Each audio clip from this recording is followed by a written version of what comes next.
Hey, I'm about to go level up. I cannot settle for nothing. I never been regular. Always knew I could do better. I finally made it this far and I'm not looking back. Later to see all the time that I put in. Now me and the money are way too attached. Still repping 919. The city is mine and I put it all on the map. Coming for what I deserve. I put in the work. Now I'm about to level up.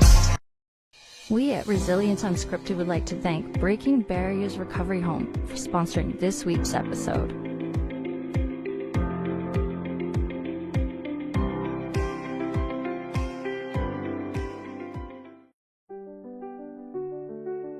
This week's episode of Resilience Unscripted is sponsored by PK Law Group.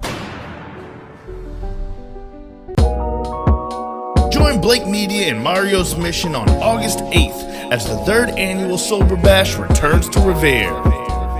More information on the Mario's Mission Facebook page.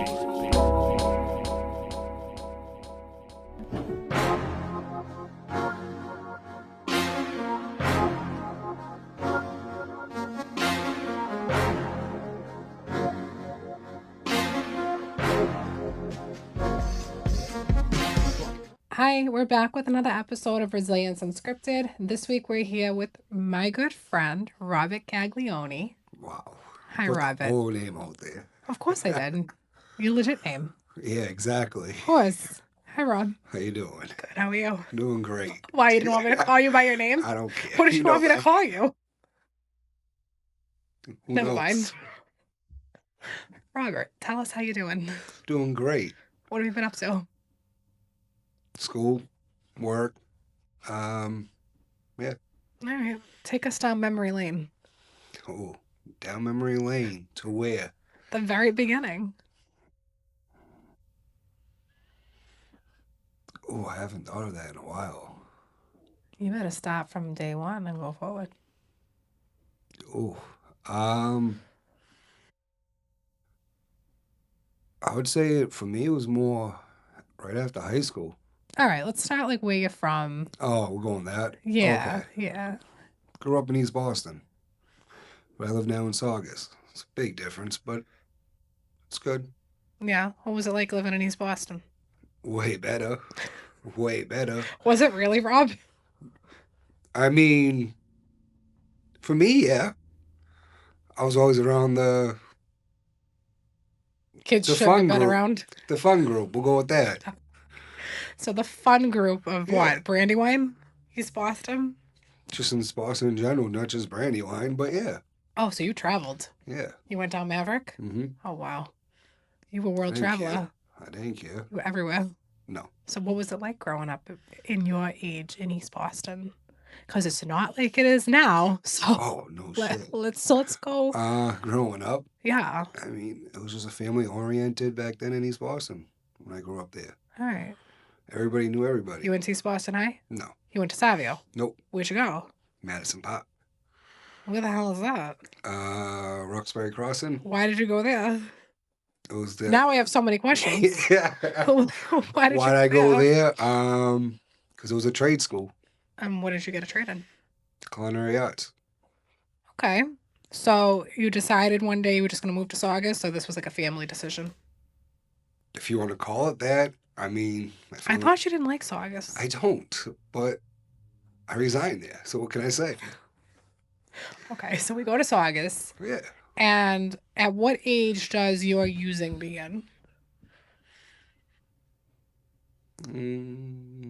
probably right after high school, like I said. What was your drug of choice? In the beginning, Mm. alcohol. And how did it progress? Don't give me that look. Jesus Christ. How did what it was that progress? for? Oh, let's see. I was partying every I weekend. got that side eye look real quick. I was partying every weekend, and it got to the point where I was waking up and I couldn't function and I needed throughout the day. Okay. And when did it switch to different drugs of choice?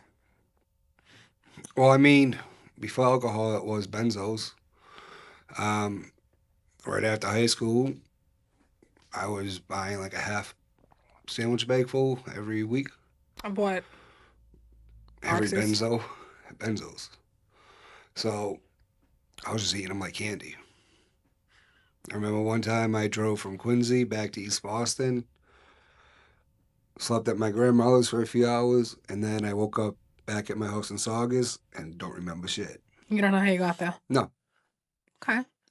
But my car made it home in one piece. Well, that's good. That's Yeah. always a plus. Exactly. We're not advising anybody to do that. I just wanted to make that very clear. But Rob and I have like inside joke about we can joke about things, and obviously we know it's not something you should do, but we have to put that disclaimer in there in case anybody decides they think they want to go do that. So don't go do that. So now we live in Saugus. Well, you live in Saugus. Mm-hmm. By we, I mean you. But you live in Saugus. You, at this point, get into what? The laborers union?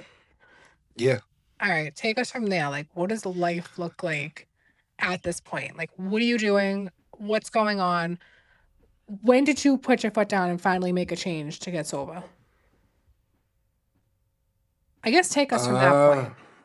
Because I met you right when you got in. No. You were already in the laborers union, right? Yeah. So you were just getting into it? No. No?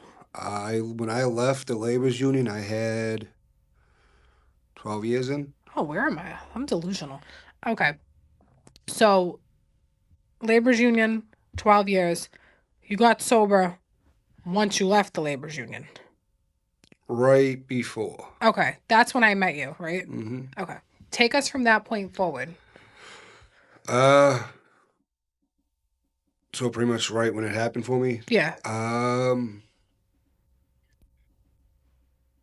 It pretty much came to the point I lost my mother and I was drinking and everything, using to pretty much wanted to die. And it got to the point where it wasn't working that my little sister saved my life because I had a knife to my neck. I went into a due diagnosis and pretty much was asked, how are you alive? Because my alcohol level was so high in my blood that I should have been dead, they said. So, yeah. And then that didn't stop me. And it was to when I was in handcuffs again. And that's when I actually started crying for help because I didn't want to die for once. And that was in the Winthrop police station.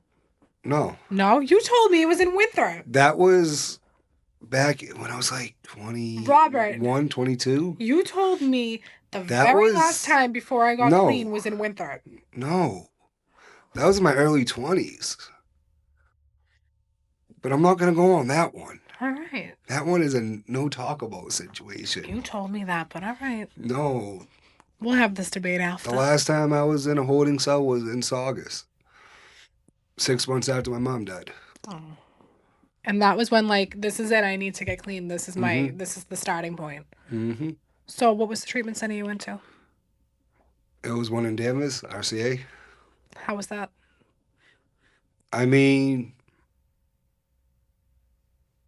better than what I was used to. Yeah. Because I'm used to, like, the dual, all that stuff. But, like... It's a little bit of, like, a nicer place. Yeah. Yeah. I would say 100% nicer than what I was used to. But the groups were great, all that. Having people that actually understood what you were going through, not just learn from a book, also was a huge help because you were able to talk and not feel judged. Did you stay the whole 30 days? Yeah. So I did the detox, then I went upstairs to CSS, and that's when it really mostly started hitting me because I started grieving for the first time over my mother. But after I was getting ready to head out, I pretty much was going to go home and do it my way like I always did, but something came over me. I don't know what it was, but I say to this day it was my mother. And that's when I decided to go into sober living, and I was there for probably 5 months. Where'd you go for sober living? Out of the Shadows. Nice. In Everett. Yep. Good program. Mm-hmm. And then you went into a PhD? Yeah, I did PHP also. I did Aftermath. Awesome. And went back to work in construction, and then while I did that, I was also going to school for my associates, but then I started working on the peer side in the very beginning at the Bridge Recovery Center. And then from there, that's when I went into mostly the detoxes and all that stuff. What was your experience like working for the first time in recovery? On the peer side, I loved it a lot more.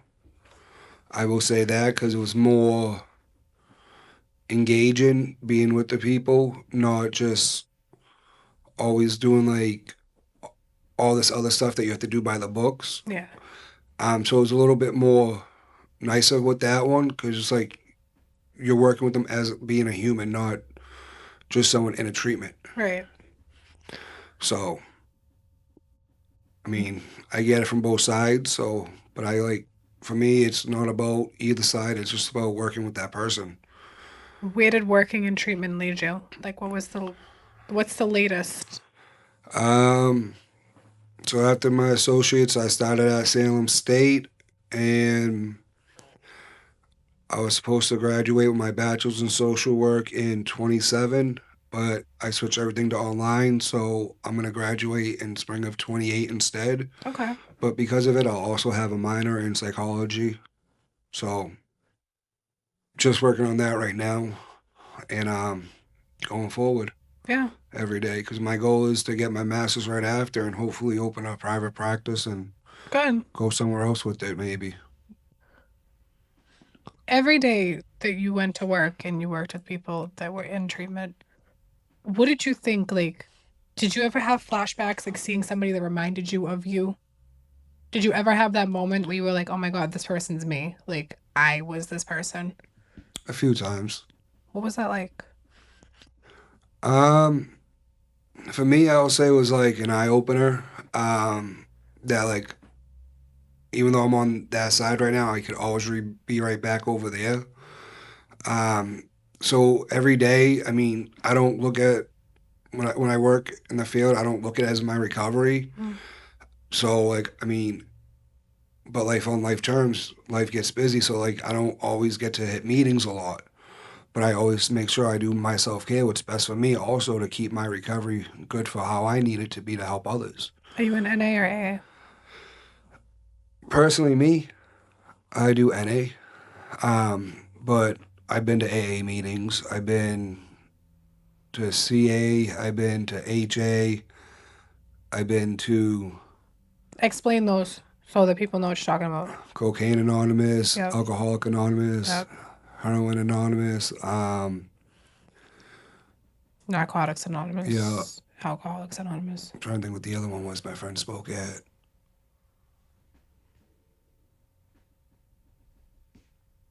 I can't remember, but it was a different one. But it all came down from like how AA lined it up for NA to all lined up for everybody else now, for Right. all the different avenues of recovery. Do you have a better grasp on one over the other? What do you feel your like better choices out of the few?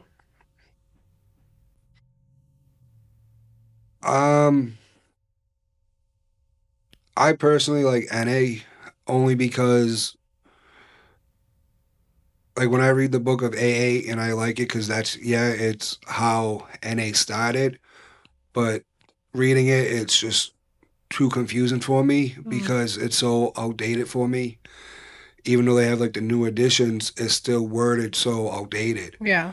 And it's just, I'm not into all the stuff that talks about like that.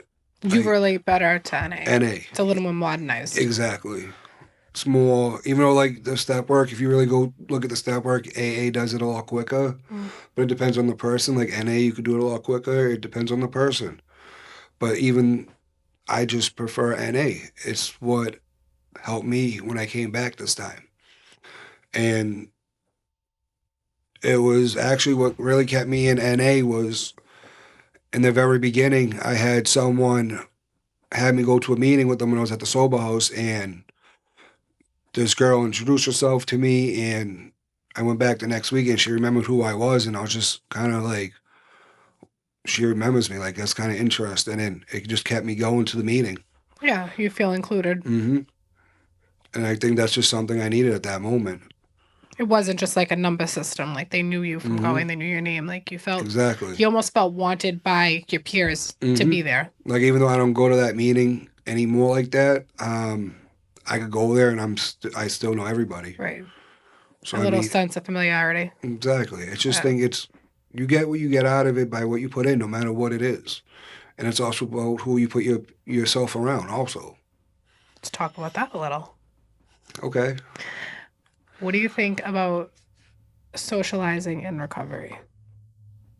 Like, if you had friends that said, you know, we're going to go to a recovery-based event, what's your take on that? Because I know you're big into going to these things. Like, I want to know what stands out to you when you're going to something that's geared towards recovery.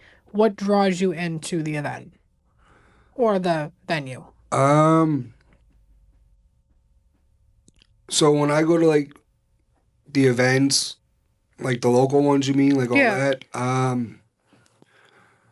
I don't know what it is that draws me into it. I mostly go just to support because it's a recovery event. Whether I'm there the whole time or showing my face, it's just putting that support there because it's just for the event for being in recovery. If it was an AA based event, I would still show would my you still face. go? Yeah. Yeah, I still got friends who just do AA. I don't care what fellowship you're part of. Whatever works for you, that's all that matters. Because not everybody's recovery is the same. Right. Everybody does something different. What was it like working as a therapist during that time? I would honestly say it can be very stressful, but it's very meaningful. Especially when you're working with someone and you can see how they're changing little by little each time the day goes, like time goes on. And you can see the change in them at the end and how like they get the job and they like come out of like the aftercare soon, like a lot less, and because they're now going on like paying rent, doing their job full time, doing all this stuff. So for me, it's all about that, seeing others be successful in that way. Because for me, success is not about fame, money. Right. It's about just being true to who you are as a person. That's success in my eyes. So seeing the positive progression, you know, it's not about perfection, it's about progression. Exactly. And when working in outpatient as a therapist, I think it's a little different than inpatient because you get to see them from a daily point of view and you get to see them outside, how they interact. So it's different from how it is inpatient. What was the most hottest scenario you had to deal with as a therapist?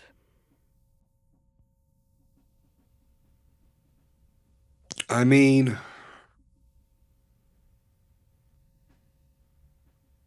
in all the different places I worked at, I mean, obviously someone go back out and relapse, it hurts because like you see like the work they're making in their sobriety and then that happens, like a little setback.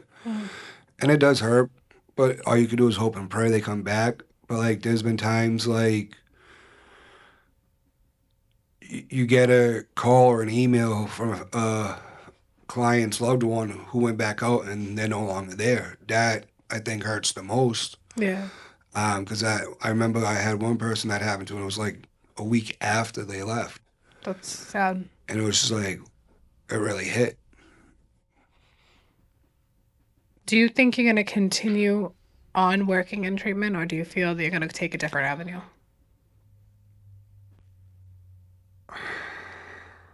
I knew you were going to go that route. Inquiring minds need to know, Robert. I know. Right now, Thinking like long term, because I know you've said like you had a different idea. so You don't have to tell them, but So for me, I have a lot of different things that I'm passionate about when it comes to helping people, and it's not just about working in mental health or substance abuse. I had family members who died in hospice, so that's something that's very passionate about me. Also because like, yeah, hospice, you know, it's gonna come down to pretty much the person's dead, but it's not about just working with them. it's working It's with the the family. setting them up with grief counseling, all this other stuff on the outside that they're gonna need after that timing happens. And like I seen that happen with my uncle who I lost right after high school, probably like no, a few years right after high school. And then both my grandparents and how the difference is with in patient hospice and at-home hospice and how the care is for that. If you were to work in hospice, do you prefer inpatient or outpatient? I don't care. It's whatever the family wants. See, when my grandmother was passing away, she was like, don't let me die in the house. Do not let me die in the house, because she knew we had to live there. So, like, it was not going to be No, exactly. physically doable for my mother and I to live in that house if she passed away there. Like, we would have ended up moving out probably the next day. But even having someone live in the house with you for so long after they It's die, hard. even if they don't die in the house, it's hard to be in that house. Yeah, Because the memories. it was for my mother. Yeah, Like, she couldn't do it. Even though I live in Saugus, I hate living in Saugus after my mom died. I don't even like going in my house. So being there every day is, for me, living in a hell. Torturous. Because I just don't want to be there. I don't have any good memories there, really. See, I didn't do grief counseling. I didn't either. I don't even think we were offered grief counseling. I know they had. This was at a place in Danvers. At this place, it was like my grandfather passed away there. They put, obviously, my mother's family donated a wing of the building to him, and like his name was on this thing, and they expanded, and the family did the steel work. So like obviously they treated us like very nicely, and I think that was because of like the initiative behind it, that there was money that was donated at that time. But I think the most we got was they had somebody that did chair massages. God strike me dead. This lady, 2 chair massages on me and her, which at that time, like, you're depressed. So, like, you don't really want that. But I don't remember anything about grief counseling ever being said. And we were there every single day, sometimes twice a day. So is this something new that they're now offering, or was it, like, I don't know. not offered to us? I don't know, honestly, because, like, anything that's offered like that, I don't know. Because when my mom passed, it was pretty much, she went into the hospital on Friday, and we were there, I don't know how long, but then Saturday we finally left, Saturday night, finally left the hospital, and I want to say a few hours later we got the call that her brainwave was gone after she was trying to fight the breathing machine and all that. So it just all happened within like 48 hours of her passing. Yeah. And like when you hear those doors, like the alarms, and they just like that one long beep, that shit freaks me out every day when I hear it.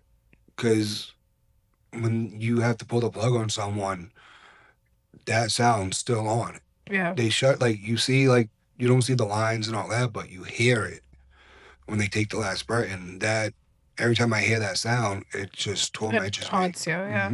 See, my grandmother was on, like, palliative care.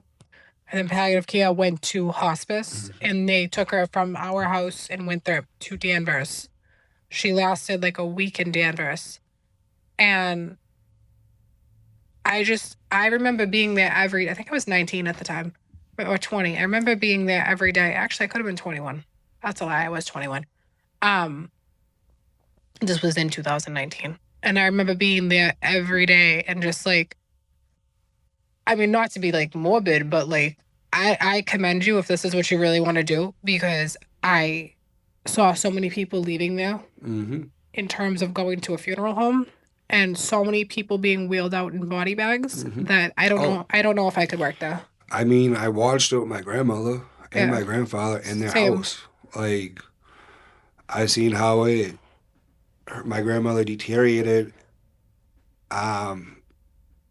more as time went on, but like seeing it, how it happened and all that, but I could be there. That was the main thing. I was able to show up. But at like end of the month, I'll be celebrating 4 years, and I don't even want to celebrate honestly anymore. Why? So when I celebrated 2 years, late that night, early the next morning was when my grandmother died. I know, but you'd be happy that you've made it this far. Oh, and I get that.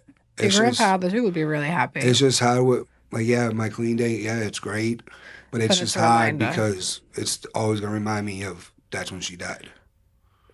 This time when your grandfather passed away, you were clean. Mm-hmm. And you had a little more time under your belt. How do you think you managed grieving? Do you think it was a little more like For my knowledge? grandfather, it was a lot easier. Yeah. I mean, yeah, I said it when my grandmother died. I gave him 2 years because he was going to die, and I always said They to my depend sister, on each other. their love for each other reminded me of that movie where the red fern grows. So that's how I always said that it was going to, within 2 years, he'd be gone. So yeah, I mean, so I planned on that because of his age anyway, and you could see how his body was going downhill. But for my grandmother, it was probably really hard. Because her and my mom were probably like the only two that never really gave up on me as much. Aw. So it really hit me on that one. And like I remember being at the wake or the funeral, whatever one comes first, and I had to leave because I had to go to a meeting because I just knew I wasn't in the right headspace. Well, at least you knew enough to do that. Some people don't. Exactly. And I even told my family. I think once your grandfather passed away, I almost like remember we had a conversation where you were like, I think I want to go into hospice work. And I was like, so soon? Like, it was almost like, I don't know what it was for me to be like, this quickly. Like, that was like the thought that went into my head. What do you think this time around led you into that pathway? Was it because of how you saw it was a different transition for him? Like, what now made you change? Honestly, just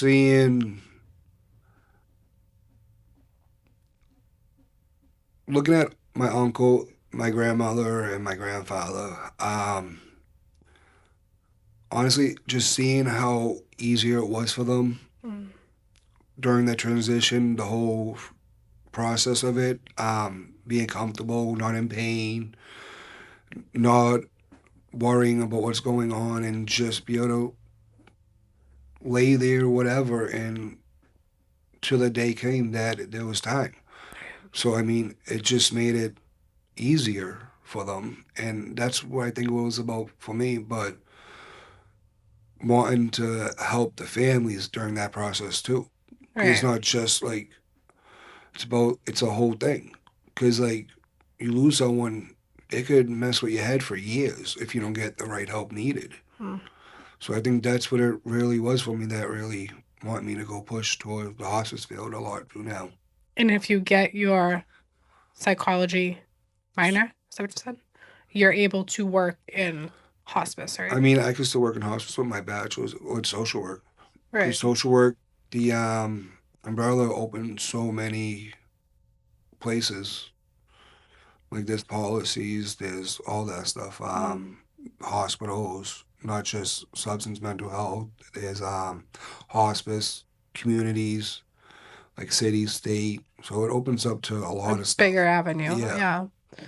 If you had to give someone one piece of advice that wanted to leave treatment, AMA, walk out the door, say, screw this place, I'm done, what would it be?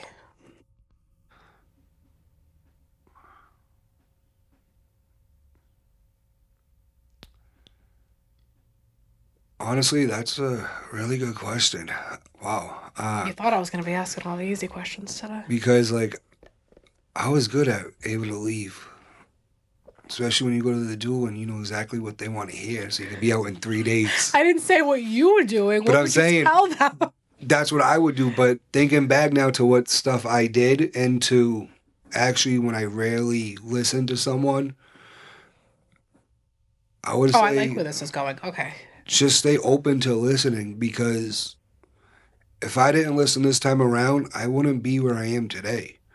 I would probably still be doing what I was doing or dead. Yeah.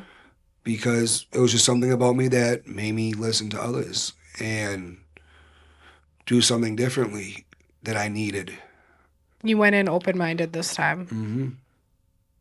Yeah. And I think that's what it was all about for me, and just wanting to change and change who I was and make my mother proud. She is proud. Exactly. She's proud. Your grandparents are proud. Your dad's proud. Your sister's proud. Like, everybody's super proud of you. You've accomplished way more And I've known you, what, 3.5 years now almost? Like, in the Probably a lot longer than that, but probably, yeah. true. But like, in the 3.5 years that I've really gotten to know you, you've accomplished more than anybody I've ever seen, school-wise, employment-wise. Like, you've thrived, and I think that people should take a little bit of what you've done and kind of apply it to their own lives, because people get stuck in a rut and they don't know how to get out from underneath it. But you did that, and you've had a lot of things happen that you've like Hmm. changed and turned your life around. Like, we all have shit that happens, but you were just able to take it and like run with it in the right direction, and people should be able to do that. I Like, mean, it's just how you want to do stuff every day. it's how you It's how you process it. want to. It's how much you want to change who you are. Mm. Like, it's up to you if you want to be the change. At the end of the day, we all have choices today. No one forces you to do anything. Right.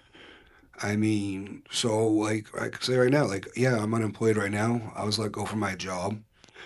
So I could sit there and cry over it, but no, I'm doing Lyft every day. Instead, I could go back to old ways and doing stuff, or Right. I could just hustle in a better direction to better my life. Mm-hmm. So, I mean, it's all what you decide to do with it and what you want to do with those changes and grow from it. So, And you did. You've taken things how they've come at you, and you've just adapted. like I say it all the time, the universe has a reason for everybody. You might not see it right now, but once it aligns up to what the universe wants, that's when you're going to exactly know. So that's how I look at it every day. When it's ready to be, the universe wants it to happen, it will. I think so. I mean, no reason to cry over stuff. Can't cry over spilt milk. Nope. And people will do that at some points in their Mhm. life, and revert back to old ways and old habits that Hmm. are not healthy and are not conducive, and that's where the problems lie.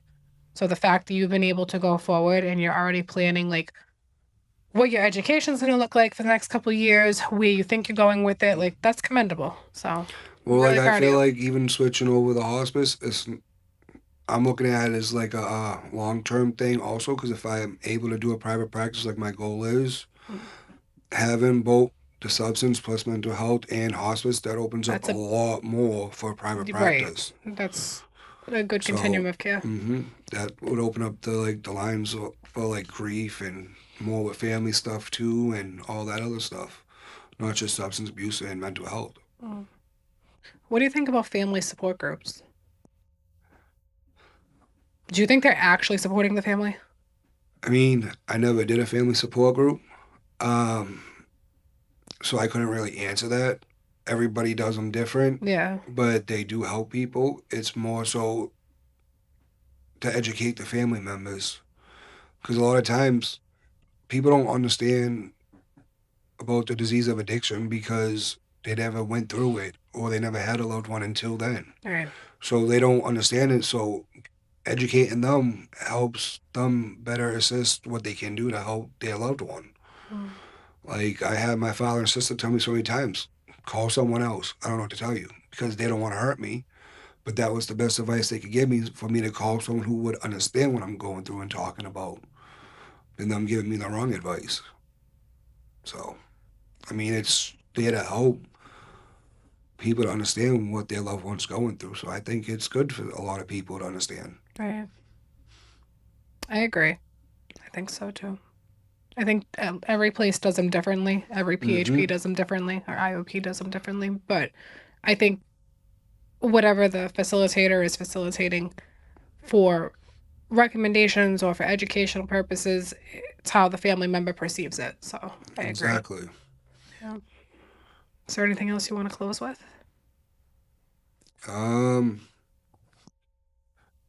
I mean, just remember, life does get tough, but every day we have that choice to grow from it, and it's up to us to keep growing every day.